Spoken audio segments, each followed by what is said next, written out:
यही बात सबसे ज़रूरी मेरे लिए तो यही थी कि हम लोगों ने जब NCCIA में कंप्लेन किया था, तो जैसे कि मैडम मरीम नवाज़ शरीफ का साइबर हरासमेंट पे एक बयान आया था कि आप लोगों को कोई डरने की ज़रूरत नहीं है, आप सामने आए, जिसकी भी कंप्लेन होगी तो इवन के जो विक्टिम या कंप्लेनेंट होगा उसका नाम भी सामने नहीं रखा जाएगा और हम इस केस को प्रोसीड करेंगे। तो इसी कॉन्फिडेंस में, और चूँकि हम किसी किस्म का तमाशा नहीं चाहते थे या हमें मीडिया ट्रायल नहीं चाहिए था, पब्लिकली ये बातें नहीं करनी थी, मोमना का एक जायज़ क्लेम था, हमने इसीलिए NCCIA में कंप्लेन दी ताकि वो अपने लिए स्टैंड ले, क्योंकि ये सारी चीज़ें बहुत ज़्यादा हो रही थी और हमने इसी वजह से नाम तक भी नहीं लिया, NCCIA में कंप्लेन की। और जब इन लोगों ने जाके अपनी अटेंडेंस दी है, उनसे मीटिंग की है और बाहर आके सिर्फ कुछ टिकटॉक की वीडियोस के लिए और थोड़ी देर के लिए जो मीडिया अटेंशन चाहिए थी या स्क्रीन टाइम चाहिए था, उसके लिए इन लोगों ने अपनी चौक में ही अदालत लगा ली। मैं जो साकिब खान चद्दड़ के वकील हैं मियाँ इशफाक साहब, उनसे ये सवाल पूछना चाहती हूँ कि अपनी लीगल कैपेसिटी में भी वो इतने पर्सनल कैसे हो गए कि उन्होंने मेरी बहन के बारे में इस किस्म की गलीज़ बातें चौक में खड़े होके की हैं। मैंने ये बोला था कि मैं मोमिना इकबाल की बहन होने के नाते और एक वकील होने के नाते उनको लीगली रिप्रेजेंट करूँगी, तो मैं अपनी लीगल कैपेसिटी में अपनी बहन को रिप्रेजेंट कर रही थी। और मुझे ये बात समझ ही नहीं आई है कि जिस तरह जब भी हमारी वकालत का हम इम्तिहान पास करते हैं तो उसमें हम एथिकल कंडक्ट जो भी है उसके बारे में पढ़ते हैं कि आप लाइन क्रॉस नहीं कर सकते। तो मेरा उनसे ये सवाल है कि किस बिहाफ पे उन्होंने मेरी कैरेक्टर असैसिनेशन की है, मेरी लीगल कैपेसिटी में, या मेरी बहन की भी क्यों किया। जब मामला ऑलरेडी अथॉरिटीज़ के अंडर था तो मेरा ख्याल है फ़ैसले का या इनिशियल इन्वेस्टिगेशन का इंतज़ार किया जाना चाहिए था कि वहाँ से क्या बात आती है तो मीडिया में या लोगों के सामने बात रखी जाती। इतने बेसलेस किस्म के एक्यूजेशंस जो लगाए गए हैं, हमने अभी तक इवन मेरा नहीं ख्याल किसी को कम्प्लीटली भी ये पता है कि एक्यूजेशंस या क्लेम है क्या, क्योंकि हम कोई भी बात इस तरह से नहीं करना चाहते थे जो हम साबित ना कर सकें। हमने जो भी NCCIA में क्लेम्स रखे हैं हम उनको साबित कर चुके हैं। और जो ये न्यूज़ आई कि मोमना ने अपना फ़ोन सबमिट नहीं कराया, तो हम लोगों ने जो ड्यू प्रोसेस ऑफ लॉ है उसको फॉलो किया। सारे एविडेंसेस उसी दिन हम दे आए थे और जैसे ही चूँकि मोमना की शादी थी हमने एक रात का टाइम लिया, उसमें से आपको पता है कॉन्ट्रैक्ट्स होते हैं, फ़ोन नंबर्स जो चाहिए था हमें मवाद वो हमने निकाला और हमने अपना फ़ोन भी वक्ती तौर पे ही सबमिट करा दिया था और इन्वेस्टिगेशन में हमारी तरफ से किसी चीज़ का खलल नहीं आया। हाँ, जब मैं चूँकि ऑस्ट्रेलिया होती हूँ, मैं जब आई थी तो मुझे भी मंडे से ये सारे मसले शुरू हुए थे 10 तारीख से, और ये सारी धमकियाँ आनी शुरू हुई और इस शादी में हर तरह से खलल डालने की कोशिश की गई, जिसकी वजह से मैंने और हमज़ा हबीब ने मोमना को मोटिवेट किया कि तुम्हें ये कंप्लेन करनी चाहिए, क्योंकि अब धमकियाँ घर वालों तक भी और हमज़ा के तरफ भी आनी शुरू हो गई थी। और हमने जब कंप्लेन की, इन लोगों ने मियाँ इशफाक साहब ने ये टर्म यूज़ की कि ये एक परफेक्ट केस जो है वो काउंटर ब्लास्टर का है। पहली बात है, काउंटर ब्लास्टर कोई टर्म नहीं है, काउंटर ब्लास्ट है जो कि हम पे किया गया है, क्योंकि इनकी तरफ से आने वाली धमकियों पे हमज़ा हबीब ने 13 मई को हुई दरख्शां थाने कराची में एक एप्लीकेशन दायर कर दी थी साकिब खान चद्दड़ के अगेंस्ट।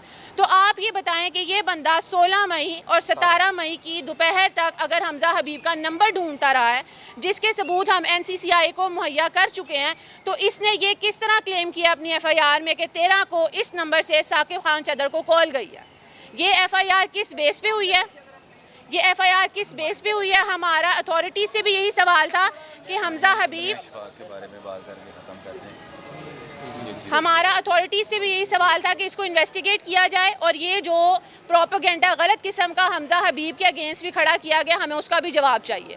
दूसरी बात, मैं मरीम नवाज़ साहिबा का बहुत शुक्रगुज़ार हूँ उनकी कि उन्होंने हमें वक्ती तौर पे फ़ौरन से जैसे ही हमारी कंप्लेन गई और हमारे एविडेंस सबमिट करवाते ही हमें सिक्योरिटी प्रोवाइड की है, हमारे घर में भी है, क्योंकि हमारे लिए ये सारी सिचुएशन हैंडल करना बहुत मुश्किल हो गया हुआ था।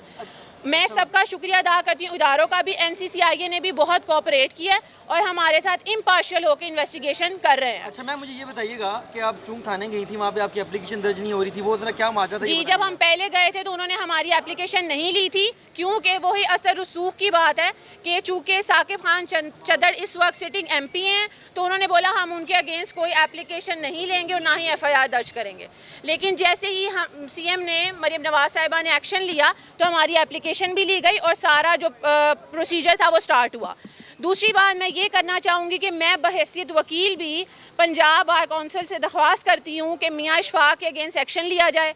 उनको ये कोई हक नहीं पहुँचता कि वो अपने क्लाइंट के लिए किसी दूसरे भी सामने वाले, जो कि मैं लीगल कैपेसिटी में बहैसियत वकील भी, वो मेरी कैरेक्टर असैसिनेशन करें या वो अपनी लाइन क्रॉस करें। अच्छा, थोड़ा सा ये बता दें कि साकिब खान चद्दर जी बिल्कुल, हम डेफेमेशन का जो सूट है वो फाइल करेंगे। और मेरा सवाल भी यही था कि अगर हमने कानून का रास्ता इख्तियार किया है, वही बंदा कानून का रास्ता इख्तियार कर सकता है। हमारे पास सबूत हैं, हर चीज़ है, तो हमने कानून का रास्ता इख्तियार किया। इनके पास था तो ये भी करते, ये लेके आए सबूत। और ये बता दें कि साकिब खान चद्दर सिर्फ इंतकामी कार्रवाइयाँ जारी रखे हुए थे या वो अभी भी ख्वाहां थे कि मोमिना इकबाल से शादी करना चाहते? जी मेरा ख्याल है आप लोगों को ये चीज़ बिल्कुल क्लियर हो जानी चाहिए कि 2.5 साल से किसी किस्म का कोई ताल्लुक नहीं है हमारा उनसे या उनका हमारे से। चीज़ें ख़त्म हो चुकी हुई थी, लेकिन अब सिर्फ जैसे ही मोमिना इकबाल की शादी की खबर सोशल मीडिया पे आई तो ये सारी चीज़ें शुरू हुई। मेरा नहीं ख्याल, मुझे इस बात पे आप लोगों को सफाई या समझाने की भी ज़रूरत है कि ये सब क्यों हुआ। और अगर आप कह लें कि जी ये कुछ और मामला था, ये अपना रिकवरी सूट फाइल करते हैं जो कि तमाम तर जो भी एक्यूजिशन लगाए गए हैं झूठे हैं, ये झूठे हैं, ये कोई भी चीज़ साबित नहीं कर सकते। मैं कह रही हूँ अगर ये है भी कि इन्होंने हमें किसी किस्म की भी असिस्टेंस दी है तो ये जाके अपना रिकवरी सूट फाइल करें। हम देनदार हैं हर उस चीज़ के जो हमने अगर ली होगी। घड़ियों का भी मामला है, उन्होंने कहा लाखों रुपए मालियत की घड़ियाँ जो है वो। आपसे मैं यही कहूँगी आप उन्हें कहीं साबित कर दें हम देनदार हैं हर चीज़ के जो हमने लिया। इससे ज़्यादा मेरा नहीं ख्याल मैं कोई बात नहीं कर सकती। सर मैं सबसे पहले तो ये क्लियर कर दूं कि मैं मोमिना का होने वाला हस्बैंड नहीं हूं। मैं मोमिना का हस्बैंड हो चुका हूं और हमारा अल्हम्दुलिल्लाह 2 दिन पहले जो है वो निकाह हो चुका है। और दूसरी बात मैं ये क्लियर करता चलूं कि ये जो साहिब हैं साकिब खान चद्दर, बेसिकली ये मोमिना को हरासा कर रहे थे और ये इंटरवीन इसलिए करना चाह रहे थे क्योंकि ये कभी भी नहीं चाहते थे कि मोमिना की कहीं पे भी शादी हो। ये और इनके वाइफ, ये हमेशा से इनका यही तर्ज जो है वो वारदात रहा है कि ये करैक्टर असैसिनेशन करके और जहाँ पे मोमिना का रिश्ता हो रहा होता है वहाँ पे उस लड़के से कांटेक्ट करके। हाँ जी बात कर आपको लगा होगा। जी जी जी तो ये मोमिना की किरदार कशी करके तो उस जगह से मोमिना का रिश्ता ख़त्म करवा देते हैं। तो फर्स्ट ऑफ ऑल इन्होंने मुझसे कांटेक्ट करने की कोशिश की ताकि ये वही जो इनका एक घटिया मर्द जिसका कोई ज़मीर, जिसके अंदर कोई गैरत नहीं होती, जो उसका तरीका वारदात होता है, सेम उसी तरह उसने मुझसे कांटेक्ट करने की कोशिश की ताकि वो मोमिना के बारे में उसकी किरदार कशी कर सके और बेबुनियाद और घटिया जो एक गलीज़ गलाजत भरे इंसान की जो आदत होती है वो इल्ज़ाम लगाए। और जब उसको पता लगा कि मैं वो मुस्तरद करूँगा और मैं उससे इस किस्म का कोई कॉन्टैक्ट इस्टेब्लिश नहीं करूँगा तो उसने मेरे खिलाफ़ झूठी FIR करवा दी। क्योंकि उसको पता था हमारी 10-15 दिन में शादी है तो उसने मुझे झूठी FIR इसलिए करवाई और उसने मेरे नाम पे भी नहीं करवाई। उसने मेरे नंबर पे FIR करवा के और जो मुतलका थाने थे, जो भी इदारे थे, उनको बोला कि हमजा के नाम पे करवाइए। अगर आपने मेरे नाम पे करवाई तो आपको FIR में मेरा नाम मेंशन करना चाहिए था, आपने मेरा नंबर क्यों मेंशन किया? ठीक है, इट्स अ वेरी अनएथिकल चीज़। और जो मुतलका थाना था उनके DSP से जब मेरी बात हुई तो मैंने उनसे पूछा कि आपने किस एविडेंस की बेस पे जो है मेरे खिलाफ FIR काटी है, तो उनके पास उसका कोई एविडेंस नहीं था। और टिल दिस डेट वो अभी तक प्रूव नहीं कर पाए कि उन्होंने मेरे खिलाफ जो FIR काटी है वो किस एविडेंस की बेस पे थी। तो ये सरासर सीधी सीधी बात है कि उन्होंने सिर्फ हमारी शादी को रोकने के लिए उन्होंने ये मेरे खिलाफ झूठी FIR दी। दूसरी बात, मैं मोमिना के हवाले से बात करूँगा। मोमिना मेरी बीवी है और वो एक बब्बर शेरनी है, ठीक है।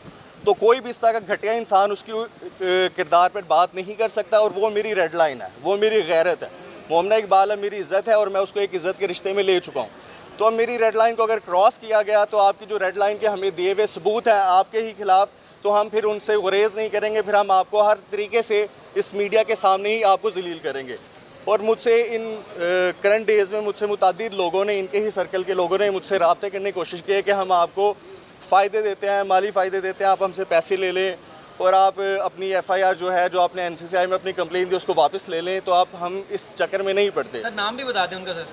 सर वो नामालूम लोग हैं, हमें उनके नाम का नहीं पता, वो इनके सर्कल के ही लोग हैं, ठीक है। तो सेकेंडली मैं ये बात इनको बहुत तरीके से क्लियर करना चाहता हूँ, आप गरीब और मुस्तहिक लोगों के मजबूरियों का फ़ायदा उठा के आप अपने पैसे का इस्तेमाल करके और हराम का पैसा जो आपके पास बहुत है आप उससे उनके गुर्दे ख़रीद सकते हैं, आप किसी गैरतमंद से उसकी गैरत नहीं ख़रीद सकते। और मैंने खुद मोमिना को इनकरेज किया था इन सब चीज़ों के लिए कि मोमिना स्टैंड ले और अपने हक़ के लिए लड़ाई करे। ये वक्त के फ़िरौन है, ये खुदाई ज़मीनी खुदा जो बने हुए हैं हमने इनके खिलाफ जो है वो स्टैंड लेना है, और मैं इसके लिए मोमना के साथ खड़ा रहूँगा। और ये मुझे जान से भी मार देंगे तो मैं अपनी बीवी के साथ खड़ा हूँ, और मेरी बीवी एक बब्बर शेरनी है, वो इन जैसे बुज़दिल लोगों से ना डरेगी ना पीछे हटेगी। हम इनको इनके अंजाम तक लेके जाएंगे। बहुत शुक्रिया।